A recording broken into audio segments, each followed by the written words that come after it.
जय माँ काली। भारत माता की जय।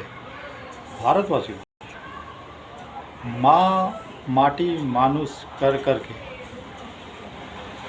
ममता बनर्जी ने बंगाल का सत्यानाश कर दिया है। बंगाल को किसी लायक नहीं छोड़ा, घोटालों का राज्य बना दिया है। कोयला घोटाला, शारदा घोटाला, और कैसे कैसे इसके तर्क है। अब कह रही है मैं भी पैसे दूंगी, उसको भी पैसे दूंगी, उसको भी पैसे दूंगी, और 15 साल में कुछ नहीं दे पाई। साथ में कह रही सब हर किसी को पक्का मकान दूंगी। अरे दूंगी क्या, तू दे ही नहीं सकती। देखिए, अब ये कह रही है सीए जो है घोषणा पत्र में कि मैं इसको हटा दूंगी, मैं इसको लागू नहीं होने दूंगी, एनआरसी को लागू नहीं होने दूंगी। और 2024 में इसने कहा था सीएए जो है उसको मेरी हटाने की ताकत ही नहीं है, मैं तो इसको हटा ही नहीं सकती। जब केंद्र में मेरी सरकार बनेगी, मैं प्रधानमंत्री बनूंगी, तब ये सीएए में आऊंगी। और घोटालों का राज्य बना दिया। कोयला घोटाला, शारदा घोटाला, पता नहीं कितने ही घोटाले हैं। और महिलाओं और बच्चियों के लिए तो इसने बिल्कुल कानून व्यवस्था है जो उसकी वाट लगा दी है। सिर्फ मुसलमानों के लिए नहीं, खास करके हिंदू औरतों, बच्चियों, महिलाओं के लिए तो इसने बंगाल में रहना दुर्भर कर दिया है। अब उनको बंगाल में रहने से भी डर लगेगा अगर ये वापस आ गई तो। माँ माटी मानुष कर कर के ये जो भद्र लोग हैं, जो भद्र मानुष अपने आप को कहता है, सूट बूट टाई वाला, इसको इतना भी नहीं समझ में आ रहा कि इसने राज्य का क्या हाल कर दिया है। ना कोई कारोबार है, ना कोई उद्योग है, ना कोई धंधा है। सब बंगाल के नाम से डरते हैं, बंगाल के नाम से कांपते हैं। और देखिए, जो मुख्यमंत्री ईडी जाए छापा मारने, उसकी फाइलें छीन ले, उसके फ़ोन छीन ले, हर वक्त जो भी है करप्शन के साथ खड़ी हो जाए, और जो बलात्कार कर रहे हैं उनके साथ खड़ी हो जाए, और महिलाओं को चेतावनी दे कि 8 बजे के बाद तुमने तो बहुत बड़ी गलती कर दी, जो 8 बजे के बाद तुम बाहर निकले। 8 बजे के बाद महिलाओं को बाहर निकलने का कोई हक ही नहीं है। मेरे को एक बात बताइए भद्र लोग वालों, माँ माटी मानुष से इन मुसलमान जिहादियों का क्या काम? ना इस मिट्टी के हैं, ना यहाँ के मानुष हैं, और ना इस धरती को माँ मानते हैं। तो क्या है? फिर भी नहीं समझ में आ रही भद्र लोगों को कि क्या इसने हाल करके छोड़ा है। मुर्शिदाबाद में देखो, सरेआम उन्होंने हत्या की, सरेआम बाप बेटे की। उसके बाद घर जलाए, उसके बाद वापस घर में गए कि घर सही तरीके से जले के नहीं। तो मेरा तो ये मानना है कि ममता बनर्जी ने जितना मुसलमानों को उकसाया है, जितना उनको उकसाया है, जितना उनका तुष्टीकरण किया है पूरे भारत में, और ना कोई कर पाया है, ना कोई कर पाएगा। लेकिन भद्र लोग तो बताया जा रहा है अभी भी ममता बानो के फ़ैन हैं, अभी भी वो दीदी दीदी दीदी कर रहे हैं।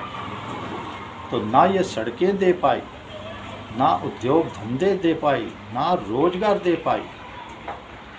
और अब आरजी मेडिकल कॉलेज की घटना देखिए, गैंग रेप में उनको छुड़वाने के लिए, उनको बचाने के लिए इसने क्या किया।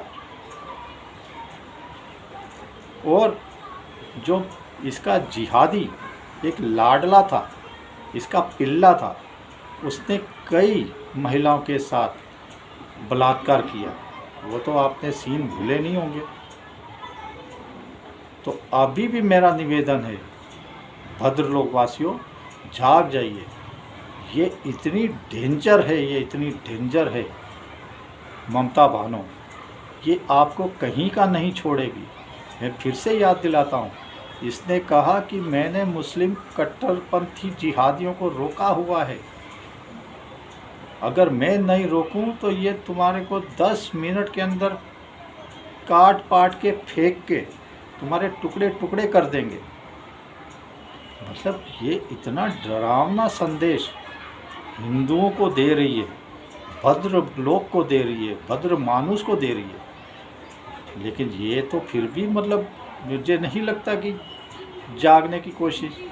अब हमारा ज्ञानेश कुमार जी का जो चुनाव आयोग है वो इसके चंगुल से निकलने के लिए कैसे 50 से अधिक उसने तबादले करवा दिए कि चुनाव कायदे से हो पाए।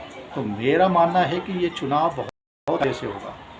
ज्ञानेश कुमार जी एक इतिहास लिखने जा रहे हैं। 2 चरणों में क्यों चुनाव कराया गया कि ये जो जिहादी हैं ममता भानो के, ये तो दंगाबाज हैं, तो इनको दंगे का समय ज़्यादा ना मिले, इसीलिए 2 चरण में चुनाव कराया जा रहा है।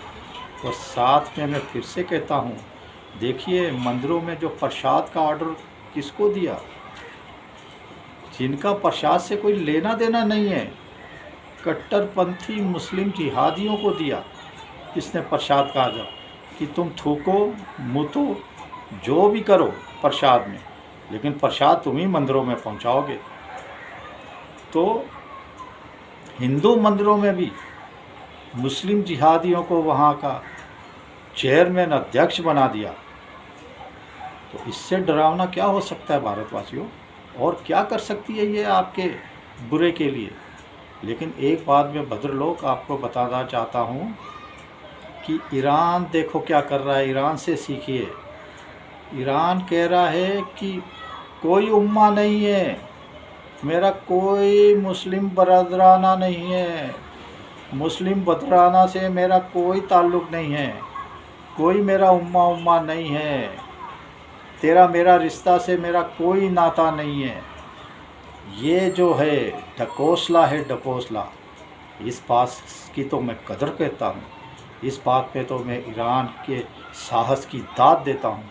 उसने नहीं देखा कि मैं 12, 14, 15 मुस्लिम देशों पे बमबारी कर रहा हूँ, उनके होटल, उनके एयरपोर्ट, उनके सारे जो शहर हैं तबाह कर रहा हूँ, क्योंकि उसको समझ में आ जा रहा है कि ये लोग बदराना करके कोई बदराना नहीं होते। तेरा मेरा रिश्ता का गाना गाते रहते हैं और तेरे मेरे रिश्ते के वक्त ये लोग टांग बता देते हैं, ये लोग दुम दबा के भाग जाते हैं, ये कुछ नहीं साथ देते। ये ईरान समझ चुका है भारतवासियों, इसलिए मैं ईरान को फिर से शाबाशी देता हूँ। लेकिन भारत के अंदर बैठे तुष्टीकरण करने वाले ऐसे नेताओं को, ऐसी ममता भानो जैसी, अखिलेश यादव जैसी, ये राहुल गांधी और इसकी अम्मा जैसे, इनके चंगुल से कब निकलोगे, कब समझोगे कि ये हमारा देश है, हम यहाँ के असली वारिस हैं। अगर कोई बचा सकता है तो सिर्फ मोदी जी अकेले नहीं बचा सकते, हमें मोदी जी के साथ खड़ा होना पड़ेगा इस देश को बचाने के लिए। जब तक हम एकजुट नहीं होंगे तब तक कुछ नहीं हो सकता।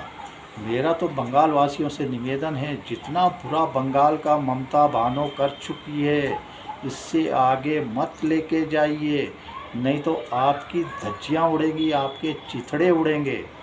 ये जो मुसलमान कट्टर जिहादी है, उसके चुनाव के बाद जैसे ही ये फिर से आई, आपके ऊपर टूट पड़ेंगे राक्षसों के जैसे। तो बाकी तो मैं बंगाल वासियों से निवेदन करता हूँ, बाकी सब आपके हाथ में। तो चलिए देखिए क्या होता है। अभी भी चंगुल से नहीं निकले ऐसे लोगों के, तो फिर खुद ही अपने मिटने के जिम्मेदार होंगे। फिर ये मत कहिए कि मोदी जी ने नहीं बचाया, अमित शाह ने, कोई नहीं बचा पाएगा आपको खुद ही बचना है। चलिए, जय श्री राम, जय श्री हनुमान। आज पावन नवरात्रि का तीसरा दिवस माँ चंद्रघटा मैया की जय जय जय। हर हर महादेव, वंदे मातरम, जय। सोच समझ के वोट दीजिए, सोच समझ के। सनातनियों, आपकी एकजुटता की बहुत ज़रूरत है।